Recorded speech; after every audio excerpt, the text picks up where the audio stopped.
No entry video today. The Buffalo Bills are sitting at 5-5. Um, and this is the Coast to Coast podcast. Um, it's a very, very somber day so far. But nevertheless, we track on. And just wanted to start it off with thanking everybody to come in, that comes in and watches and gives us a follow. I'm gonna bring my co-host on, Brian, and we'll get right into it. I Hey, switched Whittle. things up on you. Switched things up on you, didn't I? I like that. Yeah, keeps me on my toes. I like Yeah, it. yeah, man. I don't know, bro. It just seemed like the right thing to do today. Anyway, Mhm. big game this weekend. Jets, Bills. Um, huge loss on Monday Night Football against the Denver Broncos. That is a game we should have won. That is a team we should have beaten. Uh, and unfortunately, we're here. We're here. So Yep, absolutely. I mean, it almost just left me shaking my head after that game. I didn't even know whether to be mad, upset, confused. Right? I mean, this team has been leaving us in such a state of confusion. Whittle. I mean, where do we turn? And then all these changes that we had this week. right, And if you would have told me 4 weeks ago that we're in a must win against the Jets or we could be under 500, I would have said, uh, I wouldn't even know what to say right at that point. So onward and forward, that's all we could do. yeah. At 5-5, as a fan, I have at this point written off the season. Mm. As a fan, just like as a fan, um, okay, so me being a an actual like level-headed person who watches football at 5-5, I personally think the Bills are done this year. I don't think that the window is closed. I don't think that Josh Allen is no longer an elite quarterback. Like anybody saying something like that, I mean, come on, like stop, please Hmm. stop. Like Josh is still elite, um, but we have to be honest when we are in the situation that we're in, where we're creating content about the Bills. We have to be honest about the Bills, and the Bills are still a really good football team. They still have a really good roster. They have a really good defense. The offense is wildly inconsistent, and because of that, they're 5-5, and it looks like they're on the verge of not making the playoffs. I think the last time in this Josh Allen, McDermott, Bean era that we were in a situation like this, we were 7-6, Hmm. and then we won a division. That was 2021. Miami wasn't nearly as good. The Jets were a dumpster fire. The Patriots made the playoffs, but I mean, they were Mac Jones was a rookie. It was whatever. And they went on a run. They came within 13 seconds of beating the Chiefs. But to be honest, with where we are right now, the rest of the AFC is really good. Uh, I think the Browns can. The Browns lost their quarterback for the rest of the year. Deshaun Watson's out. I think they can still make the playoffs without Deshaun Watson because that defense is all world. They got weapons all over the place. They can run the football. Great offensive line. So that's another team. Pittsburgh. I don't know how they're doing it, but Pittsburgh is still winning games. Um, that's another great defense. They got a ton of weapons. Quarterback's wildly inconsistent. Um, the Ravens are great. They are. I mean, they lost a tough game on Sunday to the Browns, but I mean they're great. Todd Monken's done a great job with that offense. He's Lamar Jackson's playing well. The numbers don't back up how well he's been playing, but he's playing well with for being the first year in a new offense, a bunch of new receivers, his number one running back out for the year. Get well, JK. At, yo, they're playing well. The Chiefs are the Chiefs. The Chargers are not out of it. The Jags are leading the division in the South. Um, the Texans are really, really good. And at the beginning of the year, there was a big three in the AFC. It was the Chiefs, the Bengals, and the Bills. And at this point of the season, the Bills and the Bengals may not make the playoffs the way it looks right now. Both teams are on the outside looking in. Um, but the season mathematically is not over for either team. Um, the Bills made some changes this week after another inconsistent performance by the offense. The offensive coordinator was fired and actually was probably one of his best games from a play calling standpoint. You know, James Cook had like 100 yards rushing. I thought that he did a good job of getting guys open, getting guys in space to make plays. The execution wasn't there. We started off that game with the first play from scrimmage, right? So Bills fans have been screaming, Sean McDermott, take the ball. Sean McDermott take the ball. Takes the ball, first play from scrimmage. We've been dying for a screen pass. They run like a little screen to James Cook. He gets some yards, gets tackled, ball gets stripped. Denver's football.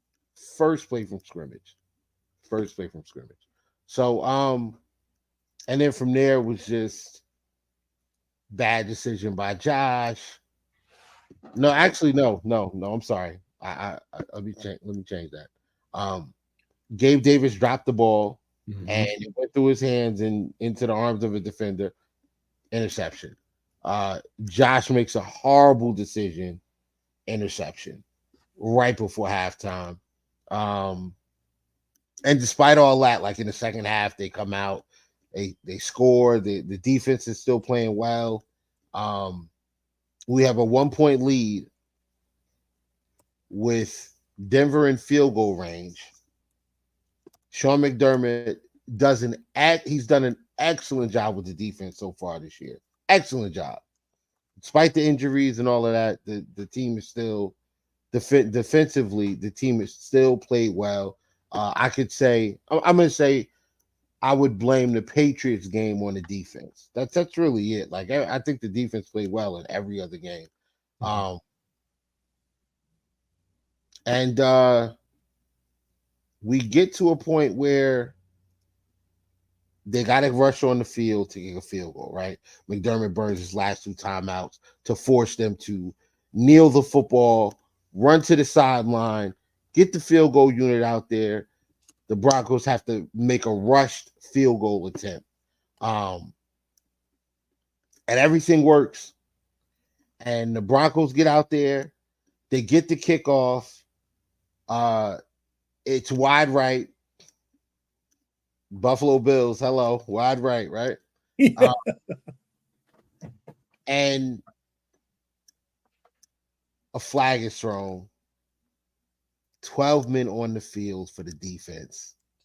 Penalty, re-kick. They make the kick. The Bills lose by 2 points. What are your thoughts, Beyond? Wow, that's a very loaded question right now, Whittle, right? Considering there's so many thoughts, but I'll just start at the top. You've covered so much and so well.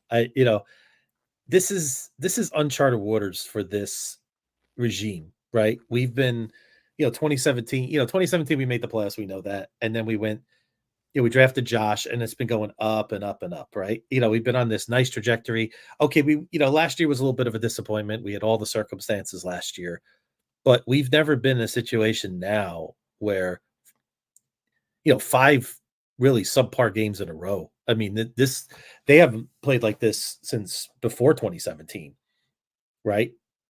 Josh, for the first time, goes through a situation where his coordinator, and he was really close with Dayball, and he's really close with Dorsey. He got fired this time. He didn't leave on his own accord, so that's a tough deal. I mean, these guys have families. These guys, they get fired. They're humans. So I'm sure for Josh that was an emotional thing. So he's dealing with something for the first time as a Buffalo Bill, right? Boo birds coming out. When's the last time you heard so many boos at Highmark Stadium, right, for the Bills? It's been a long time since I've heard it like that, right? And I always say boos mean that fans expect more of you, right? We expect a lot more of this team that we're getting. So psychologically, I feel like the Bills are pressing a little bit, right? And sometimes that happens. You get a lot of talented guys, right, Whittle? And they all want to make plays. They all want to win. I don't question their effort. I don't question their heart. It's just things can go wrong when this happens. And sometimes you overthink things and you complicate things too much, like that 4th and 1 call, right? What were we doing on that play, right? Why are we in shotgun, right? Why are we making Josh work so hard for 1 yard when he's 6'5", 240, right? Why are we working so hard when Latavius Murray is running really, really well, right? And we got a big back and we could just give him the ball and get the first down, right? So it's the psychological thing with the Bills right now. And sometimes it's hard to get those answers with them because the season goes fast, right? We got to go right to next week again. It's not like the Bills could take 2-3 weeks off and gather their thoughts, right? I wish this team had a bye week right now. I wish they had it right now, not in 2 weeks, right? Right. To get Joe Brady, more acclimated with this offense, give them a time to breathe and get things together. But I mean, there's just so many things going on, right? And one of the toughest things in sports as a fan, Whittle, is when your team when your team is really bad and you're making your run to the top, it's so much fun, right? You're building piece by piece. But there's nothing more frustrating when your team is towards the top like we have been, and now we're falling down the 5-5. It's very, very frustrating, right? I feel like I'm in a bad mood watching the game. It's a different feel, right? It's not when we were coming up, we building, we lost. It was like, okay, we're still building, right? And now it's you feel like everything's crumbling. Like all this great work that Bean did, all these great things that McDermott's been up and down. We're going to get into that, I'm sure, right? But he's been excellent, and now it feels like now we're talking about him getting fired, right? There's all kinds of whispers about that. I mean, how fast did that change, right? From 5 weeks ago, after the Miami game, I had my friends tell me this looks like a machine. This team is the favorite in AFC. We look better than ever, and now we're out of the playoffs, and we're fighting for our lives this week against the Jets. So, having said that, it could change. I mean, the odds are super slim, right? The odds have gone dramatically down, right? Sometimes, I mean, even in the Bills Super Bowl era, Whittle, they had a few bad games. I remember some games where they scored 3 points against the Raiders. They lost to the Jets at home 24-17 when they were 17-point favorites in 1992. You know what happened, Whittle? They win an ugly game, and some reason, it just kickstarted that team. And then they ripped off 4 or 5 wins in a row. But like you said, this is such a tough conference now. And our schedule is so much more daunting. And that's why it's so frustrating, because we had winnable game against Denver, winnable game against New England. If we just would have found a way to win those games, despite our issues, we'd be in much better shape right now. Yeah, all excellent points. Before I go into the whole thing with Dorsey, um, I just want to talk a little bit about where we are currently. The Bills sit at 5-5, obviously. Defense is still ranked really, really well. I think we might be top 7 or top 5 in like points allowed. I don't. I mean, I haven't taken a look at our turnover numbers, but we did force we're still forcing turnover, we're still getting opportunities to get the football. We didn't really do it last week, but I mean against the Broncos, but This defense is still, despite the injuries, playing pretty well. Um, and from a analytical standpoint, the Bills are still really strong on both sides of the football. However, this is the case where the analytics do not match up with what you're seeing. I like this is it's like the first time. I don't know if there's ever been a situation like this. So much so that you have Brett Coleman doing a really nice video on breaking down like some of the issues that he sees. Kurt Warner did something uh, today, I believe, on Ken Dorsey in this past game. Um, Warren Sharp wrote something up. There are a couple other people who wrote up some different articles and things like that about the Bills. Like, if for nothing else, we're definitely popular, um, but Yes, for all that's the true. wrong reasons, right? Yep. Um, but where we are right now feels really, really different than where we were a few years ago, right? So 2019, we go into Houston and we're up big, and they come back and we end up losing that game in overtime. And I was upset because Phantom holding call on Phantom blocking the back call on Cody Ford pushed us out of field goal range in OT, but whatever. Um, I always felt like I was like, all right, this is a good team. We'll be back next, like we'll be back next year. Next year, 2020, no fans, COVID, lighting the scoreboard up, bro. Diggs gets traded to Buffalo. I mean, Josh Allen has his best year, career highs. Still stand for him right now in touchdowns, passing yards. What else? Bro, just his best year. He finished second in the MVP, and that was the year that Aaron Rodgers threw 1,000,000 touchdowns and had like 3 interceptions. He had a great Mhm. year. He was stat padding. They were throwing like 5 yard outs in the red zone. So whatever, but whatever. Mhm. He got that MVP. Josh played really really well that year. Um, Mhm. we get to the AFC Championship game, and the Chiefs they kicked our teeth in that year.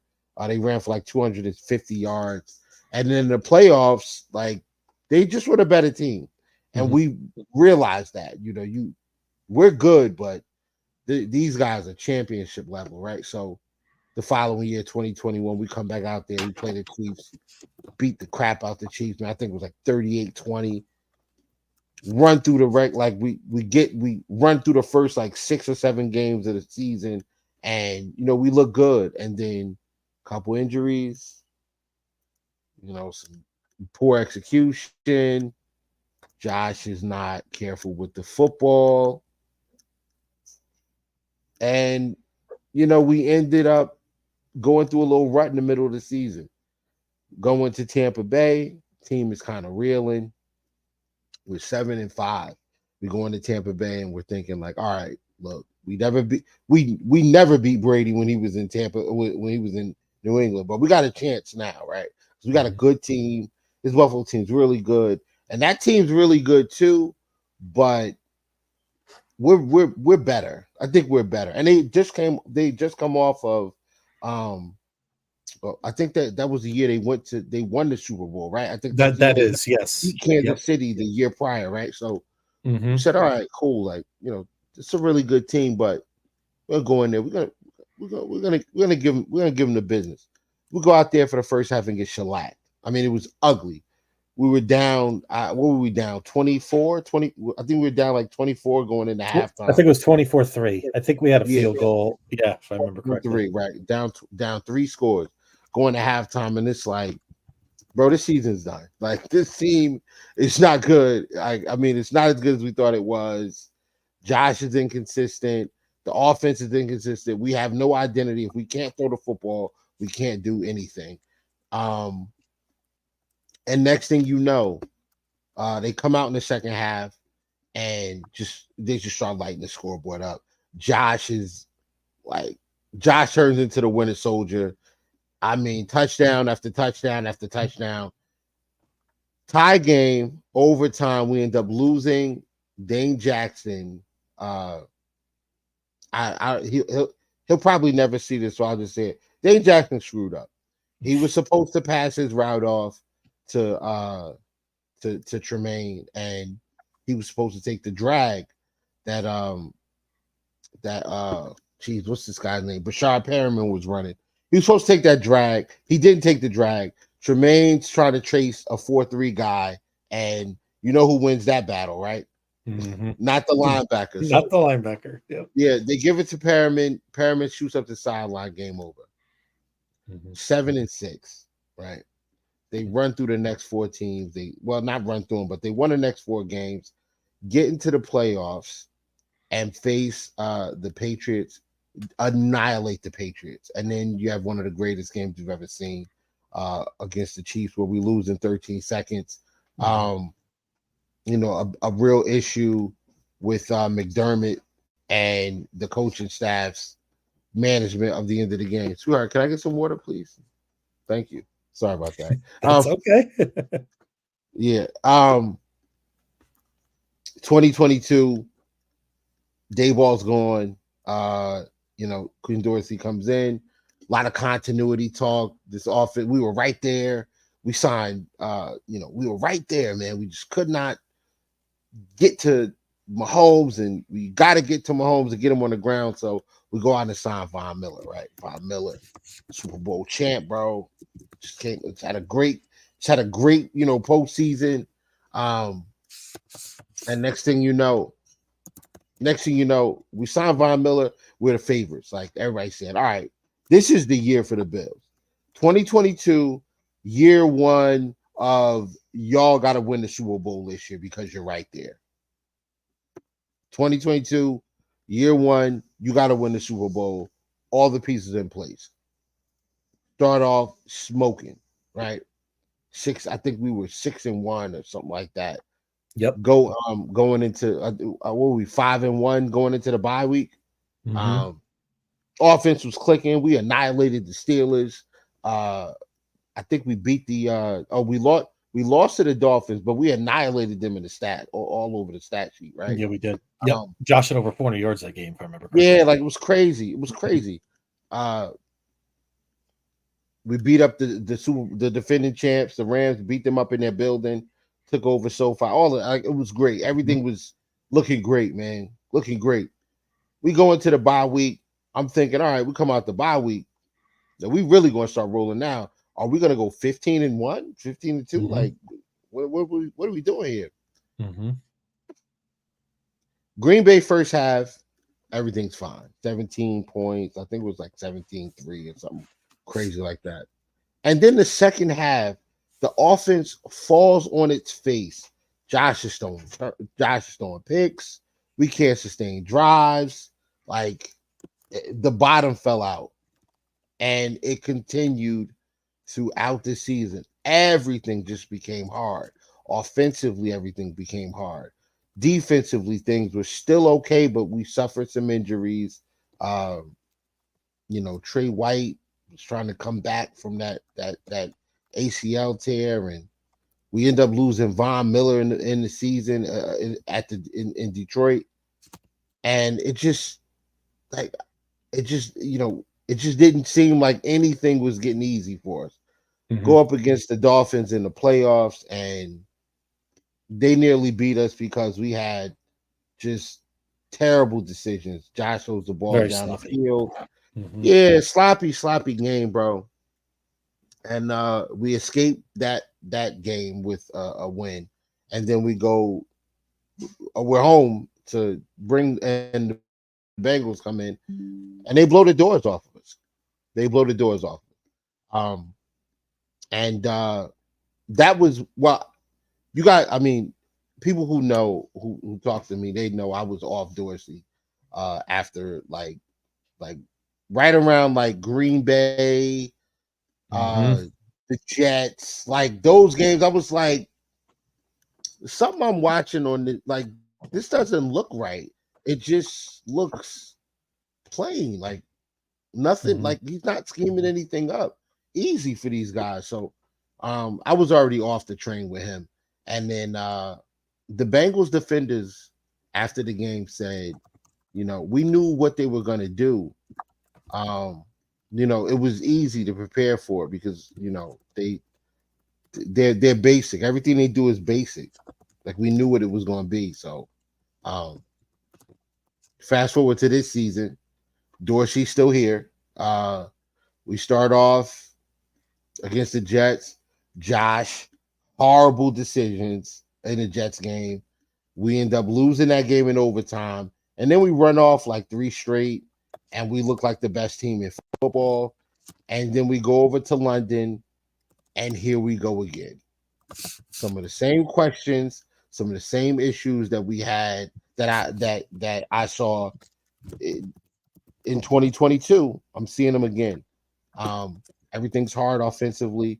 Teams are keying in on what we want to do. Um, every bad decision is a turnover, and it's like, dude, like, yo, what is wrong here? Like, what is going on? We're losing Mhm. the teams that we should beat. We can't score points. What is going on? Finally, Sean McDermott had enough, and after this Monday night loss to the Broncos at home, where we were previously undefeated at, we Sean McDermott fires Ken Dorsey. And I applaud the move. However, it's not all his fault. So I just ranted for well, I just, gave a long soliloquy about the history of the Buffalo Bills. Mhm. Um During the Josh Allen era. I mean, I think he can have one. If Joe Burrow can have an era, I guess Josh Allen can as well. That's So right. the Josh Allen era Buffalo Bills history lesson is over. Beyond, what are your thoughts? Wow. No, and that era is continuing, right? I mean, we're far from done, right? As you said, and I agree. Even if we're seeing here in our podcast, our hopes and aspirations for 2023 are looking very bleak at best. I mean, we know it. Let's be real. Our schedule is very difficult. I mean, at Philly, at Kansas City. I mean, you talk about the two best teams in the league, right? We still got Dallas coming in. Don't sleep on Dallas at home. Still a very solid football team, right? And the Mm-hmm. Jets, I mean, we're going to talk about the Jets in a little bit, but the Jets have been a thorn in our side. And considering the way our offense has been playing and the way the Jets give us issues, this could be a possible recipe for disaster if we're not careful, right, on Sunday. So, because the Jets know they could stop us, right? When you hear Sauce Gardner talk, you hear, Reed talk, and these guys, they know it, right? Because they've done it, right? So they have that. It's like we talked about the psychological edge, right? So that's something. This is going to be a tough game on Sunday. Just again, just if we could just get through it, and if we could somehow just go into Philly, and the mindset I would take, Whittle, if I were McDermott, hey, listen, just go out there, play fast, play loose, just get out there and get after it. Have some fun, right? I mean, if we could somehow pull out a dub against the Eagles, the eyebrows got to go up like, all right. 7-5, we're going into the bye, right? We got a little bit of our swagger back. We beat the best team in the NFC right now, right? The NFC champions. I mean, that could galvanize this team going into the bye. Maybe you hear about Dawson Knox coming back. Maybe you hear about some other players coming back. And, you never know. That as fast as it snowballed down the hill right now, it could go up the hill, but it's going to be a lot harder because we're down so many players right now, right? I mean, we talked a lot about the offense, and you said it wasn't all Dorsey's fault, and you're right. You remember the space we did the other day with Damian Woody? And I thought he brought up the best point. If you don't have 12 men on the field, is Ken Dorsey still your offensive coordinator right now? Right? Right, right. I would probably say he is, right? I mean, it's crazy. It was a play that he had nothing to do with that may have caught. I think he was on the way out anyway, right? But that Right. was the final nail, right? Just lose the result of the game, right? So, where do we go from here, right? There's a lot of things to fix. I still think they're fixable. One of the biggest things I'm seeing, Whittle, is the defense is playing well. Special teams, what has happened to our special teams, right? The the kickback returns that some of these teams are getting on us, they're setting up at the 30, 35 yard line. weeks 5 to week 10, we have the worst starting field position in the NFL, and it's not close. You name me one team, Whittle, that starts as often as we do inside our own 20 and rips off 4 or 5 drives a game for 80 plus yards for touchdowns. Doesn't happen, right? Even when we scored 40 something points in our heyday, we would always have a couple drives where they were short fields because our defense was creating things for us, right? So the defense is playing solid, but it's the special teams that's also not helping the defense, right?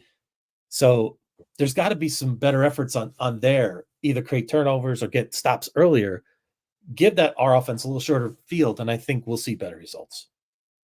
There actually is a team that does rip off long drives from starting within their own 20, and it happens to be us. It happens to be the Bills. They're Yep. the team that does it. They're one of the best teams when it comes to starting off inside your 20 or 15 or whatever. And Brett Coleman, like go watch his video. Brett Coleman talks about this, and he says, they're one of the best teams at starting within their own 20 or within their own 15 and flipping field position by getting all the way to the other side of the field, getting into opponent's territory, getting into the 40 or 30 or whatever, and then disaster, right?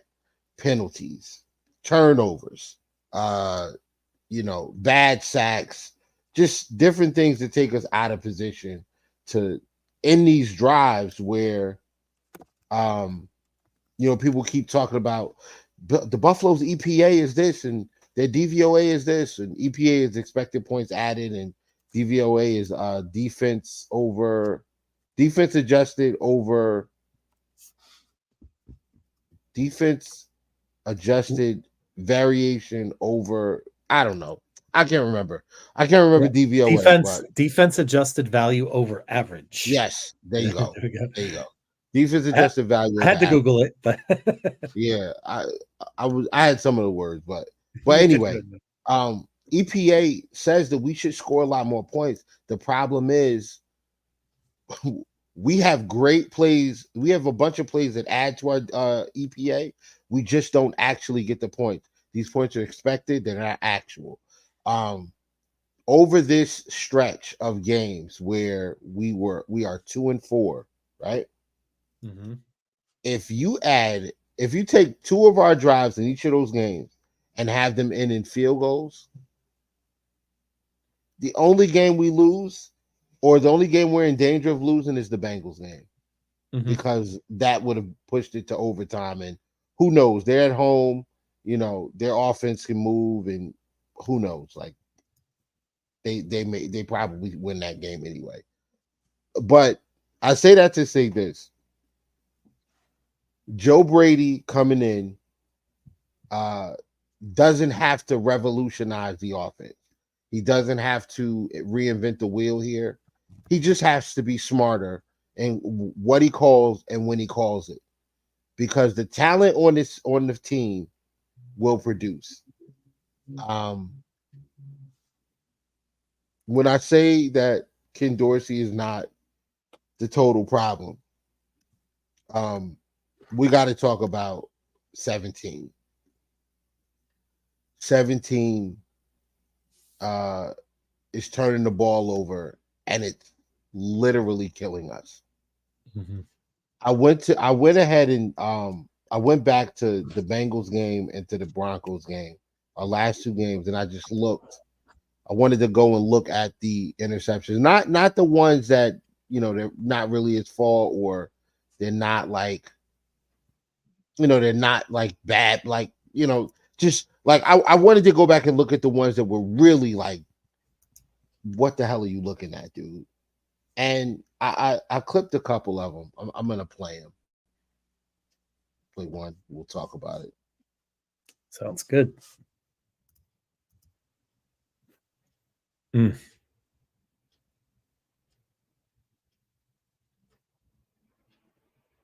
What are you looking at there?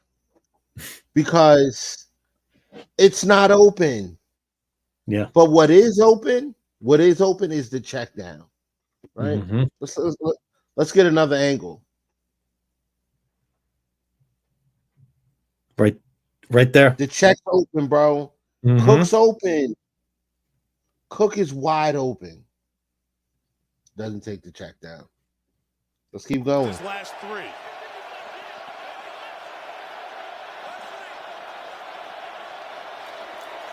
10. Bengals just rushing 3. Allen picked up. Picked off. I'm watching this, and I'm watching this in real time, and I'm like, bro, the corner is sinking with Gabe Davis. What are you looking at? Yeah. Let's keep going.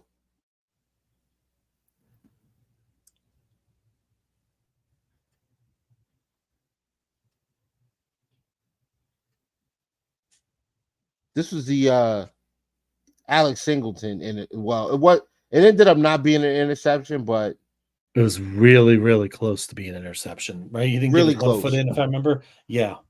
Yeah, he only got 1 foot down. But those are not plays that you should make. Like in year 6, this is year 6. Mm-hmm. You should be making those plays. And that's why I say it's not all it wasn't all Dorsey. You know, one thing about those throws, and you could correct me, I'm not a schematic genius by any stretch, Mhm. right? All those throws are to the outside, right? Like, Right. where are the, like, I guess, and maybe I'm leading to something you're thinking about doing later, but where does this lead into what you're looking for out of Joe Brady schematically? Like, are you looking for more design plays over the middle a little bit more, mix it up, get Josh I'm more out there? I'm looking for Joe Brady to attack the entire field. I'm looking for Joe Brady to go with what works, not what makes guys comfortable. Josh Allen's numbers passing from under center against the Broncos, he was 4-4, 61 yards with a touchdown. Shotgun 11 of 21, 150 yards or whatever, and an interception. No touchdowns. There was The too much. proof is there. Yep. And this kind of game, Whittle, we didn't need all the shotgun. We didn't need it. We need them under center. The offensive line was creating holes in the run game. They were doing very well. I mean, James Cook was just fumbles aside was playing excellent. Right? There was no reason for it. No. I mean, even if we had a game where Josh had 14 attempts or 16 attempts in this game, we walk out of there with a W, and that's all that matters. Yep. Okay, so what if his numbers dip? Who cares? He doesn't. He always says, "I don't give a what's about stats," right? So right. Why aren't we doing it? Right. So that's my frustration. But I agree. But Joe Brady, right? He wants to throw the ball, right? So, but like you said, it's not just throwing the ball down the field or chucking it. It's getting everybody open in all parts of the field. I think it's going to it could make a huge difference for us. Right. So what we just talked a little bit about Josh Allen's turnovers, right? So last year it was the turnovers in the red zone that killed us. And Patrick Peterson said, yeah, like, you can just wait and watch his eyes.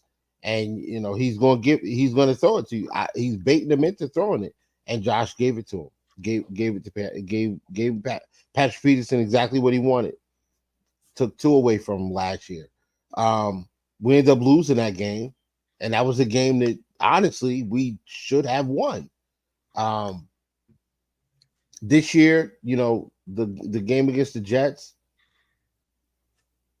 3 interceptions, a fumble, 4 turnovers attributed to 17. 2 of those interceptions were some of the worst decisions I've ever seen in my entire life. I don't know why he took them. I don't know why he did it. But for whatever reason he did, and he ended up being turnovers, and we ended up losing that game. You just saw the turnovers from the Bengals and the interceptions from the Broncos and Bengals games. Like those are killers. And then not only are they killers, but The Bengals interception, I believe that was like right after they scored or something like that. We were down 7. You give the ball right back in their in deep in our territory where they turn around and score. And now we're down 21-7 when we could have double dipped because we got the ball after halftime, right? And then against the Broncos, the defense stands on its head, holds them to a field goal.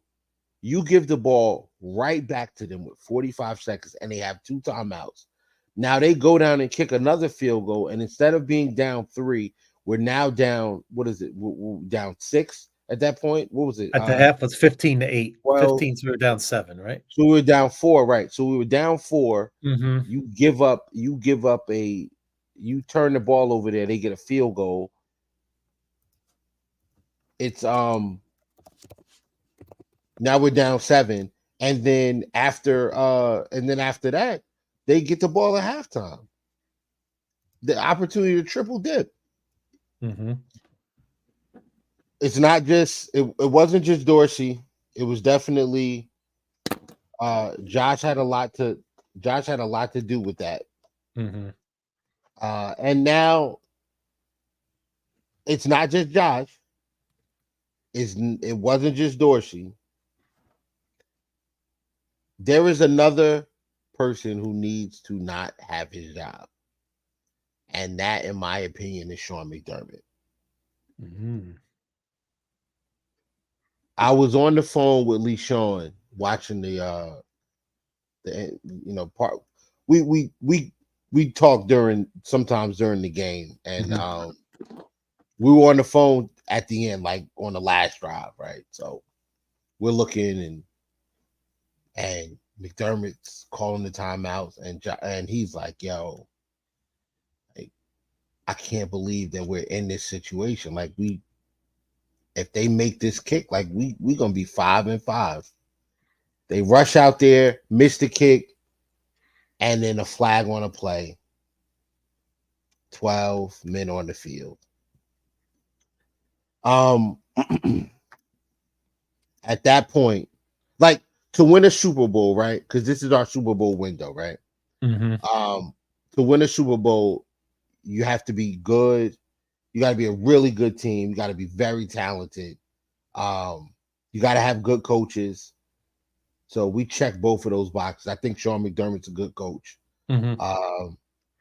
I think our positional coaches are pretty good as well. I think I think we have a good organization. I think the team is really talented. We got a lot of good players on this team, and you got to be lucky. And Josh Allen is tied for 7th in the NFL for turnover-worthy plays, yet he leads the NFL in interceptions. You know who he's tied with for turnover-worthy plays? Who's that? C.J. Stroud. C.J. Stroud has 2 interceptions all year long. Mm-hmm. Josh has 11. So we're not lucky, or we haven't been lucky. But let's tie this in, right? If I know where I need to be because the offense is basic and I'm prepared for whatever you're going to do because I've watched it on film and I know where to be when certain formations pop up.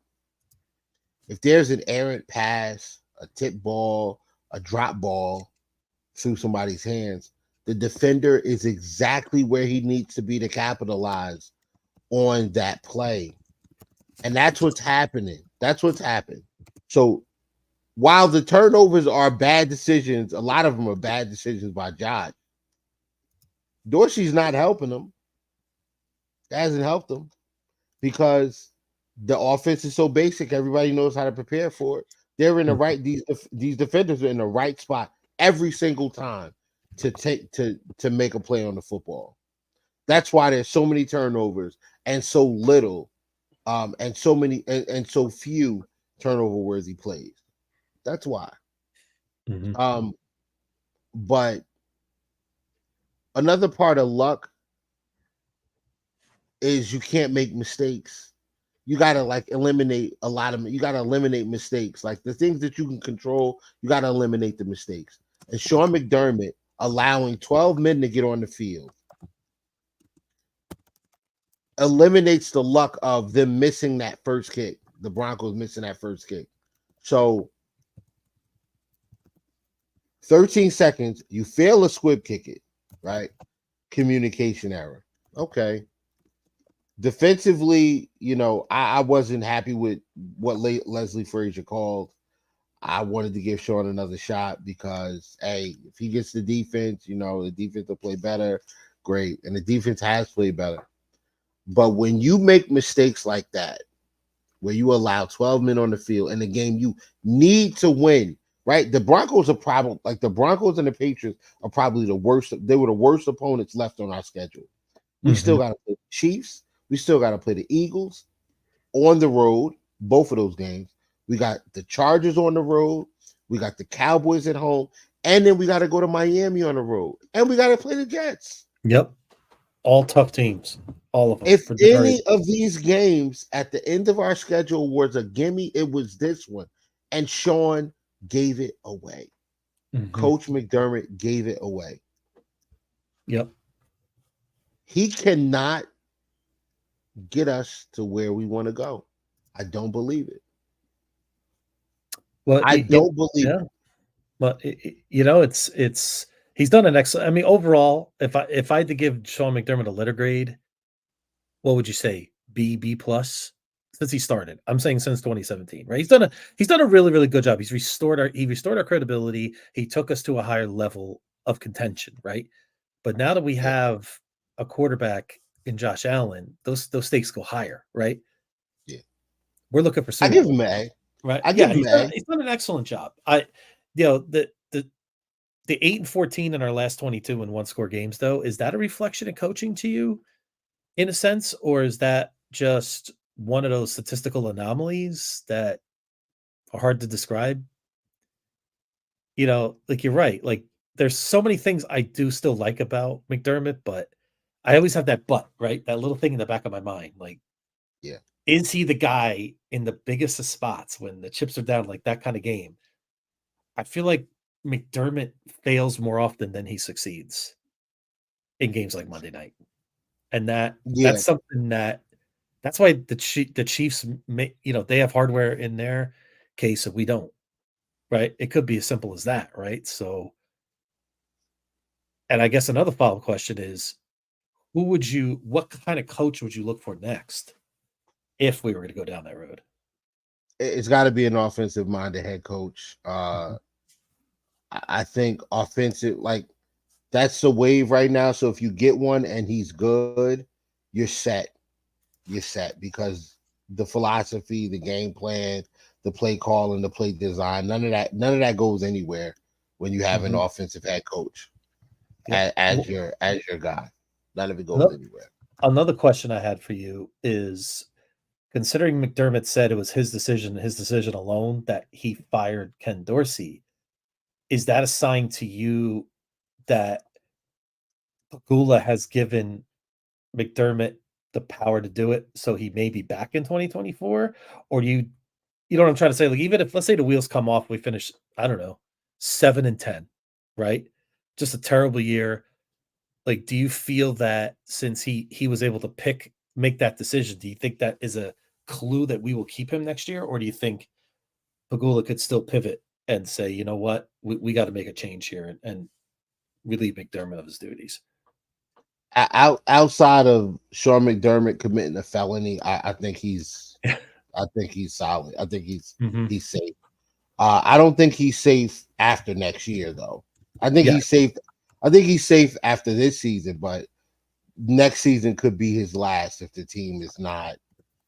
I think if the team does not drastically improve, and when I say that, I mean, like, I think if they don't make the playoffs this year, they need to get to the Super Bowl in the following year. Or I think you could see Sean McDermott out the door.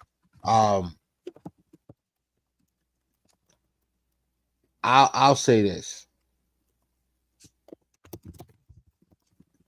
you look at the games that we lost over the last uh five or six games or whatever it's been, last six.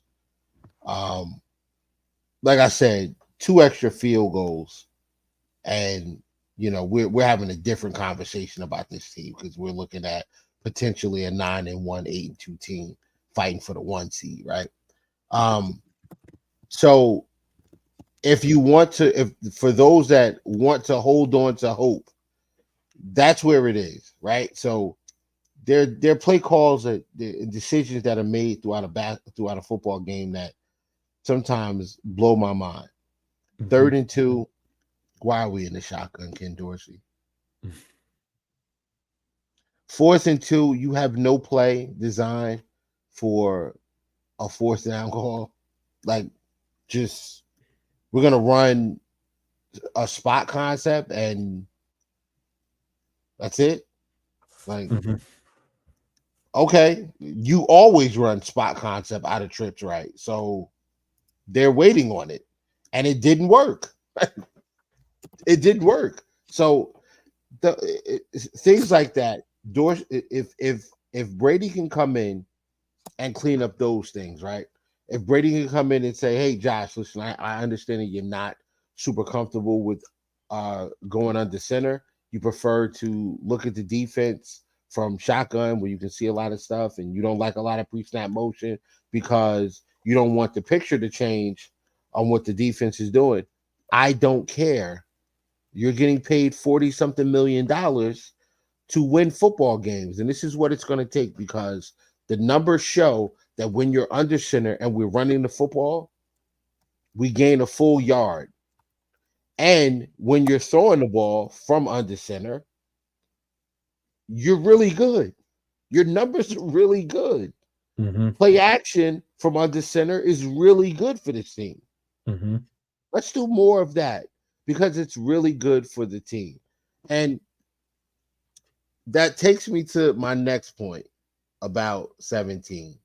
There was a press conference today, and they're asking Josh, about everything that happened, or everything that's going on right now. And he says, well, he feels bad for Dorsey. He kind of feels like it's his fault. Part of it's his fault, and he's right. It is. And then he said something along the lines of, I gotta get more comfortable with just taking the shot down, check downs, even though it's boring. And I got upset when I saw that, because you're supposed to be winning football games. You want to be comfortable. You can be comfortable in the offseason on the couch. You can chill when the offseason's here. But from July to January, July to February, you need to be locked in on football, bro. You need to be locked in on the NFL. In the offseason, I expect you to work toward getting ready for the NFL, but you can be comfortable all day, and when you're working out, that's fine. Do what you need to do, but you got to do what's best for the team. Ryan Clark of ESPN said, I believe it was Ryan Clark. He said, Josh Allen is these turnovers is downright disrespectful, and he's right. They're downright disrespectful to your team. Your defense is depleted, and you're turning the ball over in the worst spots. Yep. Making it harder for us to win games. So, Joe Brady has a job to do now, and it's twofold. Clean up the play calling. He's got to do a better job. He's got to do a better job than Dorsey did in managing the play call and the formations and what we're doing and what the plan is when attacking our opponents. And the second thing is hold Josh accountable.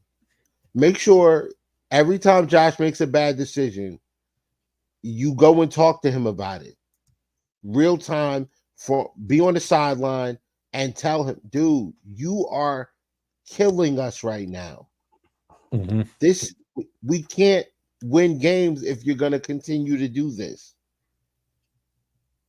Yep. We can't, because the defense is depleted. They can't get there right now. They're not getting you the extra 1 or 2 possessions a game and forcing those quick 3 and outs. The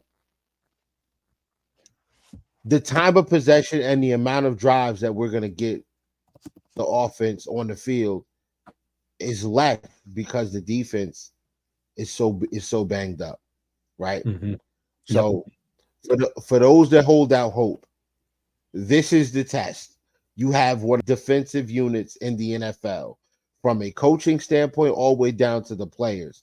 They are one of the best. I think the Jets have a top 3 defense. I don't care what the numbers say. They have a top 3 defense. They're very, very, very good at every level. I thought linebacker and safety was going to be an issue. It's not. They're good everywhere. They're good everywhere. You can't attack them in the slot. You can't attack them. You can't attack their linebackers. You can't attack their safeties. Their corners are really good. They do everything good. Their front four, really good. Great rotation up front. They get after the passer. They're tough to run against. Like they're very good. They're very good. Yep. So this is the test. If Joe Brady can step into this offensive coordinator role, bring the Jets on, like they're coming on Sunday. Mm-hmm. Bring it on Jersey. The Jets come in there, and this offense can score 27 points on the Jets. If you can put up 27 offensive points against the Jets, I don't think there's a team that beats us after that game. I think if we win, if we beat the Jets and we can put up 27 points, I think there's a really good chance we go on a run and win games that people don't think we're supposed to win. And if we can go on a run and secure the division or a wild card spot, we're going to get some help from some wounded guys that are going to be coming back. Daquan Jones will be back. If we can do that, we're going to get Daquan Jones back for the playoffs. I think we may see Milano if we get into the playoffs. Mm-hmm. And you give me an offense that can score consistently between 27 and 34 points a game with Matt Milano and Daquan Jones coming back to this defense. That's a team that's ready to compete for a Super Bowl. Mm-hmm. Despite being 5-5 and everything else that we have going on. Mm-hmm. You know, for recent memory, the Super Bowl Tampa Bay Buccaneers at one point were, what were they, 5-4? I believe they were 7-5 when they lost to the Chiefs at home. Mm-hmm. I remember, you know, our guest Thomas, we had a couple weeks ago, we were talking about this a lot recently. And the Bucs looked bad. They got beat really bad in the first half of that game, but then Tampa started coming back. They got it together and they showed some life. And then from there, you know, it didn't look like, oh, Tom Brady experiment hasn't worked. It's really not going too well. And then, you know, they played us and they beat us, and then they kind of took off from there. So, you know, Whittles, as much as we've talked about how it looks like the season's over and stuff like that, like you said about if you look at the analytics, right? And analytics are a guide, right? They don't always tell the whole story. I agree with you 100%. But it also reveals some hope, right? It's not like we're 5-5 and getting completely outplayed by Denver, or, you know, or getting outgained by 200 yards by this team or that team, right? Like there's still plenty of good things there, right? It's like the Bills are a great dish that you cook, right? You get in your kitchen, right? You know what I mean? You got all these great ingredients. We have them all on the table. We got the Diggses, we got the Allens, right? We have an excellent, you know, Ed Oliver's been a monster this year. Most pressures in the league, by the way, from a defensive tackle. Yep. Let's give him some credit. He's been fantastic. So we have all these great ingredients on the table, right? But what do we need, Will? Right? Maybe got to put a little extra sugar in there, right? Get that thing a little tastier, right? Maybe a little bit of salt or something like that, right? That's where Joe Brady comes in, right? That's where making some tweaks, like you said, to schematically to our offensive game plan, not turn the ball over as much, being sharper, a little more crisp on offense, right? Josh cutting down on the mistakes, like avoidable mistakes, right? Hey, sometimes the other team just makes a good play, right? I mean, sometimes a guy, I forget what turnover was with Cook, but like the Denver defender made a nice play. I mean, he just knocked it right out. And sometimes you just got to give credit to the other team, right? So Right. it's not always about us, but it's the things that we can avoid, right? If we could just somehow do that and stick, and then the analytics come into play with that, and then some of these games that we thought we weren't going to win, maybe we eke out some wins on the road. And like you said, then it snowballs from there, and then the confidence level goes up. That swagger comes back. So it's like it's like Damien said, right? Football's such an emotional game, right? It's built on so much emotion, right? There's so much of that into it. And don't you feel like the Bills just they feel like they've lost that juice, right? You know what I mean? And a game or two could really turn that around now. So I'm still hopeful. We got a really tough game coming up on Sunday, like you said. I agree with you. I'd love to see a 27 spot on this team, but it's going to be a tall order against the Jets, because but again, just like week 1, the game we went to, right, Whittle? Right. If Josh could just take what they give him, right? If we could just run with some consistency, right? Just get James Cook, give me like 15 carries, 70 yards. Give me something, right? Maybe we see Lombardi Lenny this Sunday. This would be a nice game for him. I think this is a perfect game to put him in, right? Fournette's got that experience. He understands what it takes in these big games. He's been in those locker rooms like what's going on right now, and he's seen his team come together, right? That's going to mean something. So we got to lean on that. And listen, if we win 17-14, I'm good, Whittle. We just got to get through the Jets. And then after Philly, I feel like Philly is the game where we could possibly, the offense could, because the Eagles secondary has been getting cooked this year. So I think we could do some damage against the Eagles from an offensive standpoint. It's the Jets game for me, Brian. Be honest, the Jets game for me, man. Mm-hmm. The reason why is because it's a division game. They have defensively they have had Josh's number for nearly 2 years now, right? Everybody knows it. So the moment that Josh lights them up, I think you ride that momentum into Philadelphia. Mm-hmm. And if we can put 27 up on, the Jets, we can put 27 up on the Eagles. We could put up 37. No offense to the Eagles. I mean, they're on a really excellent, they're a fantastic team, but defensively, we can put up some points on them. Mm-hmm. Right. If we can do that against the Jets, we can go. I think we go into Philly, and I think we win. Yeah. And then you have the bye week. And after the bye week, you got Kansas City in Kansas City. And their offense hasn't looked great either this year.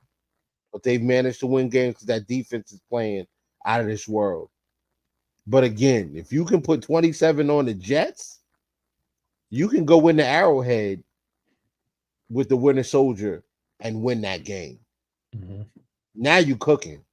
Because if you run off 3 straight, sitting at 8-5 with a game at the end of the year against Miami, now you cooking. Absolutely. So now you cooking. So what would you say? What is your score prediction for Sunday? I can't give one because I don't know what Joe Brady's gonna do. I don't know what I don't know what he's like. I have no idea how he's gonna call the game. No clue. I can't give a score prediction, bro. I don't even trust that this team can get it done. So this, for me, I hate to do this, but this is a wait and see for me. No, I get you. I feel it too. There's part of me that's even wanted to pick the Jets, right? So Right. maybe I will join you in that wait and see. I would just say this: the biggest key to this game, in my opinion, is we need to get off to a good start in this game. There's been so much going on with this team, Whittle, right? And could you imagine if we go right down the field, 60, 70 yards? Let's say we get a nice return, right? Josh makes a few nice throws, rip off a couple good runs, we get a touchdown, get a nice 7-0 lead, get the crowd into it. You know what I mean? Maybe get up 10-0, and then force Zach Wilson to try to beat us. That plays into our hands, right? Right. And continue to, make sure Brees Hall does not break off that big run. That's going to be very important. If we do those things, and if we could get up, we can handle business. But I agree with you. The way the season's been going, let's just see how it goes next week and see what we're dealing with. Yeah. Next week. I think we win. I do think we win on Sunday.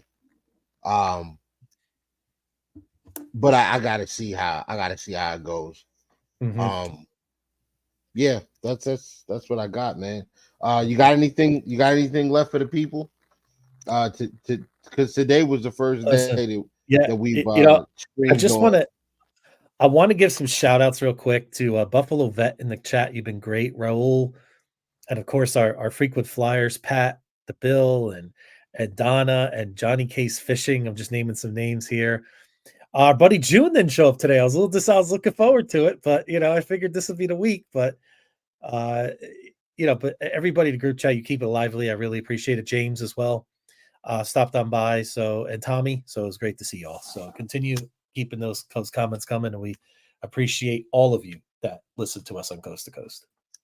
Yeah, this is the first time that we've streamed directly to Twitter. So Coast to Coast, if you go to my profile, I'm at Whittle2K. It's Beyond 716. If you go to my profile, you can get the link to the YouTube, or you could just follow us on Twitter, and we'll be streaming through there as well. And yeah, that's what I got, man.